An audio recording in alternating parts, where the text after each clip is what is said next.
بسم اللہ الرحمن الرحیم۔ اسلامک ایڈوائز یوٹیوب چینل کے معزز خواتین و حضرات، السلام علیکم۔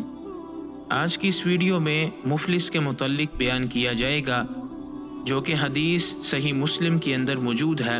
نبی کریم صلی اللہ علیہ وسلم نے اپنے صحابہ کرام رضی اللہ عنہم سے فرمایا، کیا تم جانتے ہو کہ مفلس کون ہے؟ صحابہ رضی اللہ عنہم نے عرض کیا، ہم تو اس کو مفلس کہتے ہیں جس کے پاس نہ درہم ہو اور نہ دینار ہو، یعنی کوئی ساز و سامان نہ ہو۔ تو آپ صلی اللہ علیہ وسلم نے فرمایا، میری امت میں سے مفلس در حقیقت وہ ہے جو قیامت کے دن اپنی نمازوں، روزوں اور زکوٰۃ کو لے کر اللہ کے دربار میں پیش ہوگا۔ پھر ایک آدمی آئے گا جس کو اس نے گالی گلوچ کیا ہوگا، کسی پر زنا کی تہمت لگائی ہوگی، کسی کا مال کھایا ہوگا، کسی کا خون بہایا ہوگا، کسی کو زد و کوب کیا ہوگا، تو اس کی نیکیاں لے کر ان تمام کو دے دی جائیں گی۔ پھر اگر اس کی زیادتیوں کا یہ قرض ادا ہونے سے پہلے اس کی نیکیاں ختم ہو گئیں، تو پھر ان لوگوں کے گناہ لے کر اس کے اوپر ڈالے جائیں گے اور آخر کار اس کو اٹھا کر جہنم میں پھینک دیا جائے گا۔